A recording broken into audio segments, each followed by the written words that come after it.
तो सारे के सारे स्टूडेंट्स जिन्होंने भी आईबीपीएस पीओ के प्रीलिम्स एग्जाम को क्लियर किया है उनको एक बात पता है कि आईबीपीएस पीओ मेंस के अंदर इंग्लिश लैंग्वेज का एक डिफरेंट सेक्शन आएगा जो आपके मेंस एग्जाम के साथ अटैच्ड होगा, वो होगा डिस्क्रिप्टिव राइटिंग का। अब डिस्क्रिप्टिव राइटिंग की बात करें जिसकी की वेटेज डेफिनेटली बहुत है और वो आप काफी अच्छे मार्क्स उसमें स्कोर कर सकते हैं। जैसा कि आप देख पा रहे हैं, जब हम डिस्क्रिप्टिव राइटिंग की बात करते हैं तो इसमें आपके पास जो क्वेश्चंस आते हैं वो टोटल क्वेश्चंस 2 होंगे। अब इन 2 क्वेश्चंस के लिए आपको कितना टाइम मिलेगा, टोटल टाइम लिमिट जो गिवन होगी दैट विल बी 30 मिनट्स। अब ये 2 क्वेश्चंस कौन से होंगे, एक तो इसमें आपको एसे लिखना है और दूसरी लिखनी है लेटर। अगर मार्क्स की इंपॉर्टेंस देखें तो 25 मार्क्स हैं दोस्तों, 25 मार्क्स आप अटेन कर सकते हो इन 2 टास्क को करके, जो बहुत मुश्किल तो नहीं है। आज के इस वीडियो में हम लोग डिस्कस करेंगे कि जो आपका लेटर राइटिंग वाला पोर्शन है जिसमें आपको या तो फॉर्मल लेटर लिखने को कहा जाएगा या इनफॉर्मल भी होगा, ऑप्शन आपको 2-3 मिलेंगी। आप आइदर फॉर्मल लेटर लिख सकते हैं या फिर इनफॉर्मल। इसके टोटल 10 मार्क्स हैं। काफी सारे स्टूडेंट्स इस वीडियो की हेल्प से 10 आउट ऑफ 10 भी ग्रास्प कर सकते हैं एटलीस्ट। अगर मैं एश्योरेंस दूं, अगर आप ठीक से वीडियो को देखते हो और इसकी प्रैक्टिस करते हो चीजों की, तो 9 आउट ऑफ 10 बड़े आराम से आप अटेन कर सकते हो। इसी तरह सेम हम बात ऐसे राइटिंग पे भी करेंगे फर्दर वीडियो के अंदर, ठीक है। टाइम बहुत ही कम बचा है, 30 नवंबर को आपका एग्जामिनेशन है। उसके पहले जितना आप हार्डवर्क कर सके इन 2 चीजों पे, जिससे कि आप मार्क्स आराम से अटेन कर सकते हैं। क्योंकि आपको पता है कि क्वांट का सेक्शन डेफिनेटली काफी डिफिकल्ट रहता है, वैसे ही रीजनिंग का, और जो इसका इंग्लिश सेक्शन होगा जिसमें आपको मल्टीपल चॉइस क्वेश्चंस आते हैं उसमें भी कई बार पैरा जंबल्स में आप स्टक हो जाते हो या क्लोज टेस्ट के अंदर, तो आप कितने मार्क्स वहां से अटेन कर सकते हैं उसकी तैयारी आपकी हो चुकी होगी डेफिनेटली। लेकिन डिस्क्रिप्टिव में कैसे अपने मार्क्स को ऐड करके अपनी जो वेटेज है इन मार्क्स की, उससे आप काफी बेनिफिट ले सकते हो। तो चलिए वीडियो की शुरुआत करते हैं। जैसे कि मैंने पीछे बताया आपको कि आपके पास जो गिवन होगी टास्क, ठीक है, वो या तो आपके पास ऑप्शंस में वैसे दोनों तीनों ऑप्शंस आपको मिलते हैं, एक फॉर्मल लेटर का होगा, एक इनफॉर्मल का। कैसे होते हैं टॉपिक, किस तरह के टॉपिक्स होते हैं, let us have a look. Letter writing के अंदर अगर फॉर्मल लेटर्स की बात करें तो जैसे कुछ टॉपिक एग्जाम्पलरी मैंने आपके सामने लिखे हैं। Writing to the bank manager about a discrepancy in your account, requesting the issuance of new chequebook और एटीएम कार्ड। देखो, बैंक मैनेजर को जो लेटर लिखनी होती है 90% केसेस में, पिछले एग्जाम्स में भी देखा गया कि आपको ये लेटर का तो ऑप्शन मिलता ही मिलता है। You are writing to a bank manager, चाहे वो आप इश्यू करवा रहे हैं एक नई चेकबुक, चाहे आपके अकाउंट में कोई प्रॉब्लम है, चाहे अपना डेबिट कार्ड या क्रेडिट कार्ड आपको ब्लॉक करवाना है because you have lost it, ठीक है, या आपको नया डेबिट कार्ड या क्रेडिट कार्ड वहां से इश्यू करवाना है, ठीक है, क्योंकि वो एक्सपायर हो चुका है और you have again lost it. इसके अलावा आपको पासबुक अपडेट करवानी है या फिर पासबुक आपको इश्यू करवानी है। इस तरह की चीजें, टॉपिक्स जो है बैंक मैनेजर को लिखने वाली लेटर आपके पास ऑप्शंस में आ जाती हैं। इसके अलावा writing to the editor of a newspaper about rising pollution levels, ये टॉपिक कोई भी हो सकता है, अबाउट एनीथिंग, ठीक है। इसमें आपको फॉर्मल लेटर लिखनी होती है किसी भी न्यूज़पेपर के एडिटर को, सो दैट आप अपना जो इशू है वो बता सके और अपने न्यूज़पेपर के किसी कॉलम में आपके इशू को एज एन आर्टिकल और एज एन एडिटोरियल प्रिंट कर सके, जिससे कि लोगों के बीच में अवेयरनेस फैले उसकी। इसके अलावा complaining about poor services in a government office, इस तरह के मल्टीपल टॉपिक्स आपको देखने को मिलते हैं। वेयर एज अगर हम इनफॉर्मल लेटर की बात करते हैं, इनफॉर्मल लेटर भी आपको ऑप्शन में मिलती है, ठीक है। रिकमेंडेड ये रहेगा, सजेशन आपको ये रहेगी कि आप जब भी चूज करें तो फॉर्मल लेटर को ही करें। रीजन क्या है मैं आगे वीडियो में आपको बताऊंगा भी कि ऐसा आपको क्यों करना चाहिए, फॉर्मल लेटर ही क्यों लिखनी चाहिए, ठीक है। इनफॉर्मल लेटर जिसमें कि आप आइदर अपने किसी फ्रेंड को, अपने किसी कोलीग को, अपने सिबलिंग को, अपने किसी कजन को लेटर लिख रहे हैं, ठीक है, जिसके मल्टीपल टॉपिक्स हो सकते हैं, जैसा कि writing to a friend about preparing for competitive exam, like somebody is preparing for competitive exam, you already have done it or you have maybe attained a job, तो आप उसको कुछ ना कुछ सजेस्ट कर रहे हैं, ठीक है, या फिर जो टेक्निक्स आपने अडॉप्ट की हैं जिससे कि आपको सक्सेस मिल रही है, सेम चीज आप अपने फ्रेंड से भी डिस्कस कर रहे हैं उस लेटर के माध्यम से। Now the second thing is congratulating a sibling or a friend on their promotion or success, या फिर उनकी एनिवर्सरी है, बर्थडे है, उस पर आप उनको कंग्रेचुलेट करते हो एंड शो योर रिग्रेट कि आप नहीं पहुंच पाए वहां पे। Advising a younger relative on the importance of savings, या फिर आप किसी को कोई अच्छी बुक रेकमेंड करना चाहते हो कि this book can help you out in your career और overall growth of your life, तो उसके लिए आप लेटर अपने किसी फ्रेंड सिबलिंग को लिख सकते हैं। तो ये कुछ इनफॉर्मल लेटर के टॉपिक्स हो सकते हैं। मूविंग फर्दर, अगर हम सबसे पहले बात करते हैं कि जब भी हम फॉर्मल लेटर को लिखते हैं तो उसमें हमें क्या चीजों का मेजरली ख्याल रखना होता है। देखो दोस्तों, फॉर्मेट के आपको बहुत ज्यादा मार्क्स मिलते हैं। जो भी आपका एग्जामिनर होगा वो आपका फॉर्मेट डेफिनेटली चेक करेगा और फॉर्मेट में आपको कोई मिस्टेक नहीं करनी है, ठीक है। इसके अलावा बॉडी पैराग्राफ जो होगा उसमें आपने क्या वर्ड्स यूज किए, ग्रामेटिकल मिस्टेक्स तो नहीं करी, आपने पंक्चुएशन मिस्टेक्स तो नहीं करी, उसके अलग से मार्क्स हैं। और किस तरह से आप एंड करते हैं अपने एप्लीकेशन लेटर को, सारी चीजों को इंक्लूड करके आपको मार्क्स दिए जाते हैं किसी भी लेटर के अंदर, ठीक है, जो भी आपका डिस्क्रिप्टिव इंग्लिश का टास्क होता है। तो आप अगर फॉर्मेट को देखें तो नंबर वाइज आपको क्रोनोलॉजिकली आपको इन्हीं मैनर्स में चीजें लिखनी है। आपके आगे मैं आपको एक एग्जाम्पल लेटर भी दिखाऊंगा, ठीक है। सबसे पहले क्या चीज होनी चाहिए, सबसे फर्स्ट एंड फॉरमोस्ट आपको सेंडर का एड्रेस लिखना है, जो आपका एड्रेस है। Most of the times topic के साथ ही आपको सेंडर एड्रेस और नेम तक गिवन होता है कि ये आपका एड्रेस है, आप यहाँ पे रहते हो, यहाँ के रेजिडेंट हो, आपका ये नाम है, आपने लेटर लिखनी है इस पर्टिकुलर पर्सन, इस पर्टिकुलर बैंक के मैनेजर को, ठीक है। तो इस साथ में टॉपिक गिवन होगा किस रिलेटेड आपको लिखनी है, किस चीज की रिक्वेस्ट कर रहे हैं आप उसमें, ठीक है। तो फर्स्ट होगा सेंडर्स एड्रेस। उसके बाद सेकंड नंबर पे आप डेट लिखेंगे एंटर करने के बाद। एंटर करते ही वहां पे फिक्स्ड होगा पैटर्न कि अगर एंटर करते आपको सिंगल लाइन मिलती है तो आपको नेक्स्ट लाइन में लिख लेना है, या फिर एंटर करते डायरेक्टली आप नेक्स्ट एक लाइन छोड़ के अगली लाइन पे मूव कर सकते हैं, आप डबल एंटर नहीं कर सकते, ठीक है। थर्ड नंबर पे आपको लिखना है रिसीवर्स एड्रेस, जिसको आप लेटर भेज रहे हैं। फोर्थ नंबर पे आपको सब्जेक्ट लिखना है, आपका मोटिव क्या है, आप किस पर्पज से इस लेटर को लिख रहे हैं। फिफ्थ आपको लिखना है सैल्यूटेशन के अंदर डियर सर या मैडम। उसके बाद आपको मेनली बॉडी पैराग्राफ अपना उसको डिटेल करते हुए आपको लिखना है, फिर उसकी क्लोजिंग कीजिए 7th नंबर पे, और 8th नंबर पे अपना नाम लिख के सिग्नेचर आपको करने हैं। तो एक फॉर्मेट होगा जिसको हम अप्लाई भी करेंगे एक लेटर के थ्रू, ठीक है। बी कंसाइज, आपको इररिलेवेंट इंफॉर्मेशन, सपोज आप चेकबुक इश्यू करवाना चाहते हैं किसी बैंक से, ठीक है, आपकी चेकबुक खत्म हो गई है, आप उसके रीजंस बताओ कि मुझे चेकबुक क्यों चाहिए, ठीक है, ना कि ये बताओ जो आपके साथ इंसिडेंट्स हुए while you are not having that chequebook, ठीक है। आपको क्या क्या ट्रबल्स हुए, कितने ट्रांजैक्शंस में आपके फेलियर हुए, या फिर you couldn't do a transaction possibly, ज्यादा आपको डिटेल में नहीं जाना है, ठीक है, कंसाइज सा रहना है, प्रॉपर फॉर्मल वे के अंदर आपको लेटर लिखनी होती है। Stick to the point, avoid unnecessary details और रिपीटेशन स्पेशली, ठीक है, एक ही लाइन को रिपीट मत करो पैराफ्रेज करके, एक बात को एक बार ही लिखो, ऐसा ना हो कि एक बात को दो डिफरेंट तरीके से आप लिख दो बार रहे हैं, ठीक है, ऐसा बहुत से स्टूडेंट्स करते हैं जब उनके पास कंटेंट नहीं होता।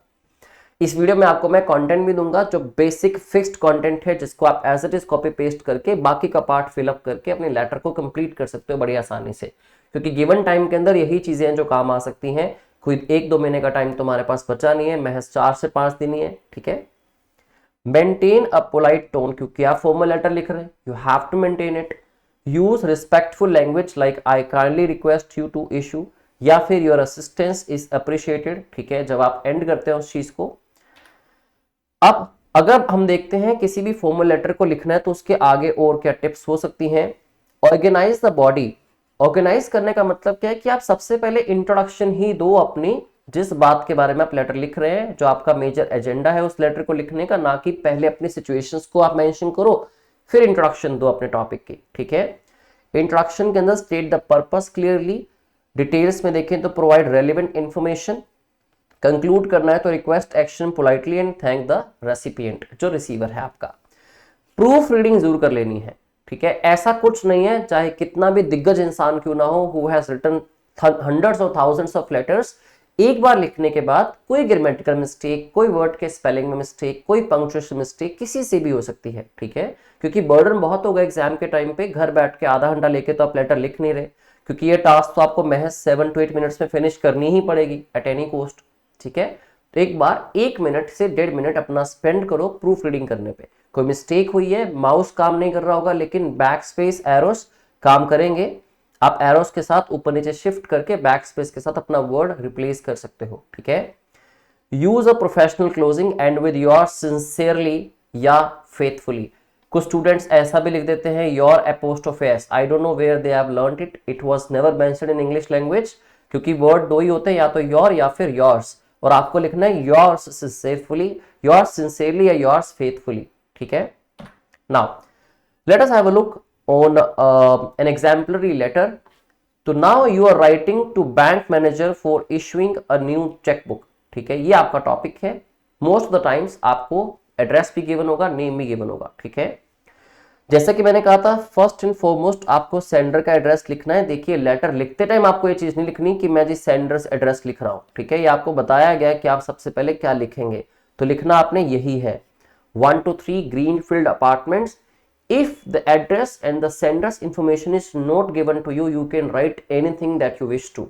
एज इट इज जो मैं बता रहा हूं, चाहे इसको ही लिखाना आप। ठीक है, तो ये सेंडर का एड्रेस हो गया। एक चीज का ख्याल रखिए, जैसे कि 123 ग्रीनफील्ड अपार्टमेंट्स, 123 मींस फ्लैट या हाउस नंबर होगा। अब आपका एड्रेस क्योंकि खत्म नहीं हुआ, तो आप यहां पे कोमा जरूर यूज करेंगे। नेक्स्ट लाइन में आपका एड्रेस कंप्लीट हो गया, तो यहां पे गलती मत करना किसी तरह का फुल स्टॉप या किसी तरह का कोमा लगाने की। ठीक है, because you have completed your address. Now address लिखने के बाद जब आप एंटर करते हैं, ठीक है, तो परहैप्स आपको ये स्पेस मिल जाए वहां पे ऑटोमेटिकली, फॉर्मेट अगर सेट है। अदरवाइज ये आपको यहां पे ही लिखना पड़ेगा if you are capable of only putting one enter, one space into it. ठीक है, तो नेक्स्ट लाइन के अंदर एंटर करते ही आपको अगेन ये डेट मेंशन नहीं करनी है आपको। ठीक है, I am telling you, I am using this just to teach you, आपको समझा सकूं मैं। तो आपको एग्जैक्टली डेट लिखनी है, जैसे कि 24 नवंबर 2024। ठीक है, या फिर आप इसको ऐसे भी लिख सकते हो, जो जनरल फॉर्मेट चलता है, नवंबर 2024, सॉरी नवंबर 25 कोमा 2024। तो मंथ डेट के बाद कोमा देन ईयर, या फिर डेट मंथ इसको लिखने के बाद comma there after year. Okay, इस फॉर्मेट पे आप लिखेंगे, इसमें गलती कोई नहीं होनी चाहिए आपकी। There after the receiver's address, जैसे कि आप लिख रहे हैं ब्रांच मैनेजर को, सबसे पहले आप ये लिखेंगे। गलती ये मत करना, जो बचपन में हम लिखते थे टू लिख देते थे, तो टू नहीं लिखना आपको। ठीक है, इट इज अंडरस्टूड कि इसके बाद एंटर करते ही आपको लिखना है द ब्रांच मैनेजर, उसके बाद किस बैंक की बात हुई। अदरवाइज अपने हिसाब से आप बैंक लिख सकते हैं कोई भी, जैसे कि लिखा मैंने state bank of India, MG road branch Mumbai, जिस एरिया में मैं रहता हूं मैं उसी ब्रांच की बात कर रहा हूं। ठीक है, तो एड्रेस चेंज भी हो सकता है अगर आप किसी और ब्रांच की बात कर रहे हैं, that totally depends on you if it is not given in the topic. अब इसके जस्ट बाद आप एंटर करते हैं, तो हमने डिस्कस किया था कि 4th नंबर पे होना चाहिए जी सब्जेक्ट। आप ये मेंशन करेंगे, आप लिखेंगे सब्जेक्ट। ठीक है, सब्जेक्ट लिखने के बाद आप कोलन लगाइए, आप स्पेस दीजिए, उसके बाद आपका सब्जेक्ट क्या था, इश्यू करवानी है आपको नई चेकबुक, तो आप हमेशा इसको लिखिए request for. Now request for what, new chequebook issuance, या फिर इशुएंस ऑफ न्यू चेकबुक। कैसे भी इसको पैराफ्रेज करके आप लिख सकते हैं, या तो request for issuance of new chequebook, या इशुइंग ऑफ न्यू चेकबुक, या फिर request for new chequebook issuance. किसी भी तरह आप इसको लिख सकते हैं, जो भी टॉपिक गिवन होगा। एंटर करेंगे फिर से सैल्यूटेशन के अंदर, डियर सर या मैडम। पहले हम लोग लिखते थे बचपन में रिस्पेक्टेड सर या मैडम। ठीक है, तो मॉडर्न इंग्लिश के अकॉर्डिंगली जो आज फॉर्मेट एक्सेप्टेबल है, उसमें आप रिस्पेक्टेड की जगह पे वर्ड लिखेंगे डियर। ठीक है, यहां तक फॉर्मेट समझ आया। लेफ्ट साइड में कॉर्नर पे ही आपको स्क्रीन के लिखना है ये सब चीजें। ठीक है, सबसे पहले सेंडर्स एड्रेस, जब तक सेंडर एड्रेस खत्म नहीं होता फर्स्ट लाइन के लास्ट में कोमा लगाओ, सेकेंड लाइन में वो खत्म हो गया, उसके बाद एंटर करो, डेट मेंशन करो, रिसीवर एड्रेस मेंशन करो, उसके बाद आप एंटर करेंगे सब्जेक्ट, और उसके बाद डियर सर या मैडम। तो यहां से आपकी लेटर अब स्टार्ट होती है। तो थोड़ा एग्जाम्पल आपको क्यों दे रहा हूं मैं, या क्यों इस लेटर को हम पढ़ रहे हैं, तो ताकि आपको एक माइंड में आइडिया, एक पिक्चर क्लियर हो जाए कि जब इस तरह का टॉपिक आए ब्रांच मैनेजर को लिखने वाला, तो कौन सा कंटेंट है जो हम एज इट इज लिख सकते हैं, जिसमें कुछ वेरिएशंस हमें करनी पड़ेंगी depending upon the topic that is given to us. जैसे कि I am writing to request, आप ये भी लिख सकते हैं I am writing this letter to make a request. ठीक है, जैसा आपको ठीक लगे। I am writing to request a new chequebook for my savings account, it is always savings account, saving account मत लिखना। बेरिंग कहां पे है, बेरिंग अकाउंट नंबर, जिसका अकाउंट नंबर क्या है, bearing account number whatever you want to write. ठीक है, मेंटेन्ड एट योर ब्रांच, कोई भी 8 से लेके 12 डिजिट्स का आप अकाउंट नंबर मेंशन कर सकते हैं अपनी मर्जी से। ठीक है, तो जिसका अकाउंट नंबर क्या है, bearing the account number this, maintained कहां पे मेंटेन्ड है, वो किस ब्रांच में, मेंटेन्ड एट योर ब्रांच, क्योंकि आप ब्रांच का एड्रेस ऑलरेडी दे चुके हैं, तो दोबारा मत लिखिए। ठीक है, my previous chequebook has been fully utilised, हम कब करते हैं चेकबुक अप्लाई, ऑब्वियसली जब खत्म हो जाती है। तो बड़ा सिंपल सा रीजन है, and I require replacement urgently, मुझे अर्जेंटली रिप्लेसमेंट चाहिए to manage my financial transactions. ठीक है, यहां पे आपने फर्स्ट पैराग्राफ के अंदर इंट्रोडक्शन दे दी कि आप लेटर को जो लिख रहे हैं, थोड़ा डिटेल्ड में बता रहा हूं मैं कि क्यों लिख रहा हूं और मैं हूं कौन। ठीक है, आप चाहें तो ऐसे भी स्टार्ट कर सकते हैं, आई, जिस तरह का आपका जो भी आपका नाम है, IXYZ, ठीक है, having a bank account in your branch which bearing account number this, आप वो वाला पैटर्न भी यूज कर सकते हैं। ठीक है, I request that the new chequebook should contain, क्योंकि आपको थोड़ी डिटेल देनी है उसके बारे में, the new chequebook should contain at least 25 leaves, 25 leaves जिसमें 25 ब्लैंक चेक्स की बात हो रही है। ठीक है, I would appreciate it if the chequebook would be sent to my register address at your earliest convenience. कई लोग ऐसे करेंगे, in short register address ASAP, तो प्लीज ये मत लिखो ASAP या as soon as possible, that is sort of an ordering sense. ठीक है, आप ऑर्डर दे रहे हैं किसी को या आप इनफॉर्मली बात कर रहे हैं, तो इस तरह से आप ऐड ऑन कर सकते हैं एट योर अर्लीस्ट कन्वीनियंस, जैसे आपको जितना जल्दी कन्वीनियंट लगे। ऑल्टरनेटिवली इसके अलावा क्या ऑप्शन है, I am willing to collect it from the branch if necessary, अगर जरूरत है तो मैं ब्रांच से भी कलेक्ट कर सकता हूं अपनी चेकबुक को। तो please let me know if any formalities और चेंजेस आर रिक्वायर्ड, मुझे प्लीज बताइए अगर किस तरह की रिक्वायरमेंट हो। अब कब बताएगा पर्सन, आपको कैसे बताएगा, तो उसको कॉन्टेंट डिटेल भी दो, अपनी contact detail. To process this request I can be contacted at this number, कोई भी नंबर मेंशन कर सकते हैं आप 10 डिजिट्स का, और वाया ईमेल, कोई भी ईमेल आईडी आप लिख सकते हैं फॉर फर्दर इंफॉर्मेशन। कैसे थैंक्स करना है आपने, thank you for your assistance, I look forward to your prompt response. उसके बाद योर सिंसियरली, ध्यान रखने की बात का आपने, जब भी आप फॉर्मल लेटर लिख रहे हैं ना, तो आपको अपना फुल नेम लिखना है नीचे।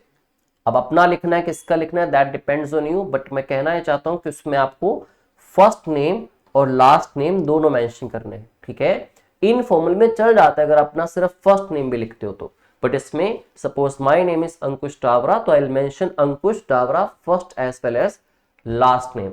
ठीक है, तो ये एक एग्जांपल थी। आगे बढ़ते हैं अगर, तो एक और एग्जांपल करते हैं जिसमें हम लोग लेटर लिख रहे हैं किसको, एडिटर को, किसी भी न्यूज़पेपर के। ठीक है, regarding any of the issues, format same रहेगा। यहां मैं आपको बताना चाहूंगा रीजन क्या है कि आपको फॉर्मल लेटर को चूज करना चाहिए, क्योंकि इसमें काफी सारे वर्ड्स आपके फॉर्मेट के अंदर ही चले जाते हैं। ठीक है, काफी सारे वर्ड फॉर्मेट में चले गए, क्योंकि आपको पता है कि आइडियली आपको 150 वर्ड्स की लेटर लिखनी है। और प्लीज ऐसा भी मत सोचिए कि स्टिक कैसे रहूं मैं 150 वर्ड्स पे, तो आप 145 से 155 वर्ड्स की भी लिखेंगे तो चलेगा। ठीक है, जिस तरह से राइट साइड में आपका टाइम का कॉलम होगा, टिक टिक टिक टिक टाइम निकल रहा होगा, वैसे ही आपके वर्ड काउंट भी वहां पे मेंशन हो रहे होंगे, कितने वर्ड्स आप लिख चुके हो। ठीक है, तो इस तरह से वर्ड्स को काउंट करते जाओ, साइड में देखते जाओ। ठीक है, काउंट नहीं करने, सॉरी, देखते जाओ कितने वर्ड्स हो चुके हैं। तो आइडियली आपको 145, 150, 155, मैक्सिमम 160 वर्ड्स की लेटर लिखनी है। ठीक है, 5% का गैप चल सकता है। नाउ अगेन वही, योर एड्रेस मतलब sender's address, city, state, pin code, date लिखनी है आपको नेक्स्ट में। उसके बाद आपने लिखना है, जैसे लिखा था द ब्रांच मैनेजर, वैसे ही द एडिटर। उसके बाद उस न्यूज़पेपर का नाम, सपोज आप लिख देते हैं यहाँ पे द टाइम्स ऑफ इंडिया या फिर द हिंदू। उसके बाद आप एड्रेस ऑफ द न्यूज़पेपर, किसी तरह का एड्रेस दे सकते हो, जैसे कि Tribune Chowk, sector this Chandigarh, कुछ भी आप लिखना चाहे, चंडीगढ़, पंजाब, इस तरह से सिटी स्टेट का नाम आप मेंशन कर सकते हो। एक एंटर करना है, सब्जेक्ट क्या है, request for highlighting the issue of, जो भी इशू गिवन है उस टॉपिक को इंसर्ट कर देना आपने। ठीक है, उसके बाद अगेन डियर सर या मैडम, फॉर्मेट सेम रहा। ठीक है, अब ये एक फॉर्मेट है जिसको आप एज इट इज अगर कॉपी कर लेते हैं, बीच में सिर्फ आपको फिलअप्स डालने हैं, means half of the content is already given to you, format is very easy. तो आपका काम 60% तो इस फॉर्मेट से ही बना बनाया आसान हो जाएगा, 60 to 70% इवन। ठीक है, आपको एफर्ट कितना डालना है, 30 to 35%, जिसमें आपको फिलअप करना है उस टॉपिक के रिगार्डिंग जो इन्फॉर्मेशन होगी। ठीक है, कैसे, जैसे कि आप स्टार्टिंग कर सकते हैं, I am writing to you as a concerned citizen to draw attention, आप ये भी कह सकते हैं to draw the attention of concerned authorities to the pressing issue जो बहुत ज्यादा इंपॉर्टेंट इंपेरेटिव इशू हो चुका है, which is sort of a burning problem of, किस चीज का, टॉपिक का नाम इंसर्ट करिए अपने वर्ड्स में, that demands urgent public awareness and action. This matter if not addressed, अगर नहीं होता प्रॉम्प्टली तो could have far reaching consequences, इसके बहुत नुकसान हो सकते हैं। फॉर इंसर्ट अफेक्टेड एरियाज, किन चीजों पे नुकसान होंगे, या पॉपुलेशन के बारे में किस कैटेगरी की पॉपुलेशन को इसका नुकसान हो सकता है। मैं इसकी भी इसके बाद आपको एक एग्जाम्पलरी लेटर जो है वो करके दिखाऊंगा, ठीक है, किसी टॉपिक के साथ। Briefly explain the issue, issue है क्या, स्पेसिफिक डिटेल्स है तो उस इशू की, एग्जाम्पल दे दो कि आपने उस क्राइम को या उस इशू को किस तरह एक्सपीरियंस किया। Highlight why this issue is important, कि इसके क्या कॉन्सिक्वेंसेस हो सकते हैं, and how it impact society, और सोसाइटी पे इसका क्या इम्पैक्ट रहेगा। डिस्पाइट एफर्ट्स बाय, या आप ऐड कर सकते हो despite efforts by relevant stakeholders if any, अगर कुछ है एफर्ट्स तो आप मेंशन कर सकते हो। The problem persists due to, mention specific reason, कोई स्पेसिफिक रीजन कि किस रीजन की वजह से प्रॉब्लम अभी भी प्रिवेलिंग है, चल ही रही है, अगर एप्लीकेबल कुछ है तो। इट इज इंपेरेटिव, बहुत इंपॉर्टेंट या वाइटल है, that we as a society take proactive steps to address this in situation. The role of the media in raising awareness and initiating dialogue can not be overstated, थोड़ा media की आपने तारीफ कर दी इस line से। Last में आपने जैसे कहा, तो I request you to kindly publish an article या फिर an editorial on this issue in your esteemed publication. आप ऐसा भी कह सकते हैं, बिगिनिंग से ही आप ऐसा कह सकते हैं, through the column of your esteemed या फिर रिनॉन्ड न्यूज़पेपर। आपके न्यूज़पेपर एस्टीम्ड या रिनॉन्ड न्यूज़पेपर के कॉलम के through I would like to draw the attention of concerned authorities to this issue, ठीक है, उस इशू का नाम लिख सकते हो, यहां से भी बिगिनिंग कर सकते हो आप, बहुत ही इंप्रेसिव बिगिनिंग होगी ये। तो your platform is platform's wide reach and credibility can mobilise public opinion and influence decision makers to take necessary action. Thank you for considering this request. I hope your esteemed newspaper will take the initiative to shed light on this critical matter. You are sincerely, again अपना complete नाम, contact information, कुछ आपको contact जो कर सके वो यहाँ पे मेंशन कर सकते हो आप, अगर आपने यहाँ पे मेंशन नहीं करी तो, ठीक है। एक एग्जांपल देख लेते हैं हम लोग, जैसे कि मान लो आपको टॉपिक आ गया कि आपने एडिटोरियल के लिए किसी एडिटर को लेटर लिखनी है और टॉपिक है rising air pollution in urban areas. Formatting same रहेगी, सब्जेक्ट क्या होगा, request for highlighting what the issue of, यहां तक सेम था, issue of rising pollution, rising air pollution in urban areas. यहां से आपने इंसर्ट कर दिया अपने सब्जेक्ट को जो आपके टॉपिक का नाम था। अगेन सैल्यूटेशन में, dear sir madam, I am writing to draw attention to the escalating problem of air pollution in urban areas. क्या चेंज दिखा आपको, देखो यहाँ पे वर्ड था राइजिंग जो कि टॉपिक के अंदर था, ठीक है। अब आपने जब सब्जेक्ट लिखा तो आपने राइजिंग वर्ड लिख दिया क्योंकि आप तो पहली बार यूज कर रहे हैं इसको, लेकिन वर्ड को रिपीट मत करो, राइजिंग के जगह पे इंक्रीजिंग कह लो या फिर एस्केलेटिंग वर्ड आपने यूज कर लिया, so that the word should not be repeated, which is severely impacting, ठीक है, बहुत इंटेंसिवली इंपैक्ट कर रहा है पब्लिक की हेल्थ को और एनवायरमेंट को। सिटीज लाइक, कुछ सिटीज के आप एग्जांपल दे सकते हो, जैसे कि आप अगर चंडीगढ़ का एड्रेस डाल रहे हो उसमें तो आप चंडीगढ़, मोहाली, जीरकपुर, इस तरह चीजें मेंशन कर सकते हो उसमें।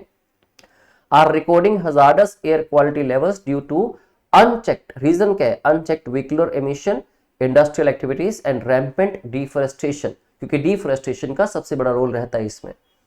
Despite some efforts by authorities, the situation remains grim, ये तो अभी भी वैसी की वैसी बनी हुई है situation. There is an urgent need for stricter regulations, थोड़ी और स्ट्रिक्ट रेगुलेशंस की जरूरत है, पब्लिक अवेयरनेस की जरूरत है, कैंपेन्स की, sustainable urban planning to combat this crisis. इस तरह से इस इशू के ऊपर आपने 150 वर्ड्स के अंदर अपना पूरा का पूरा लेटर कंप्लीट किया। अगर आप एक मोटा मोटा आइडिया लें तो 3 दिन 6, 3 9, 3 12, 3 15, 18, अगर मान लीजिए यहाँ करीब 20 वर्ड्स हैं, 18 से 20 वर्ड्स, ठीक है, प्रेपोजिशंस को कंसिडर नहीं किया जाता, तो आप अगर इस तरह से 15 से 20 वर्ड्स की 5 से 6 लाइंस पे लिखते हो तो आपके करीब 80 to 100 वर्ड्स कंप्लीट होते हैं। लास्ट में आप थैंक्स कहते हुए, I request you to publish an editorial highlighting this issue to encourage collective action, your esteemed newspaper can play a pivotal role in driving change. उसके बाद योर सिंसियरली अंकुश टावरा, कोई contact number आप देना चाहें तो दे सकते हैं, ठीक है। तो ये आपकी एक एग्जाम्पल लेटर थी एडिटोरियल के लिए, एडिटर को कैसे लिखें, एक हमने एग्जाम्पल लेटर करी बैंक मैनेजर को कैसे लेटर लिखें, जिसमें हमने एग्जाम्पल ली चेक बुक इशू करवाने की। अब दोस्तों क्योंकि प्रेफरेबल नहीं है तो मैं एक एग्जाम्पल स्टिल लेना चाहूंगा किसी इनफॉर्मल लेटर की। अगर आपकी इच्छा इनफॉर्मल लेटर लिखने की है तो लिखनी तो चाहिए, है ना। तो इनफॉर्मल लेटर में क्या होगा, टोन एंड लैंग्वेज कैसी होगी, use of friendly and conversational tone. इतना भी फ्रेंडली या कॉन्वर्सेशन इनफॉर्मल मत कर देना जैसे आप डेली बेसिस पे गाली गलौज करके दोस्तों से बात करते हैं, ठीक है। Avoid overly formal language, overly को अवॉइड करना है, थोड़ी बहुत फॉर्मल लैंग्वेज चल जाएगी।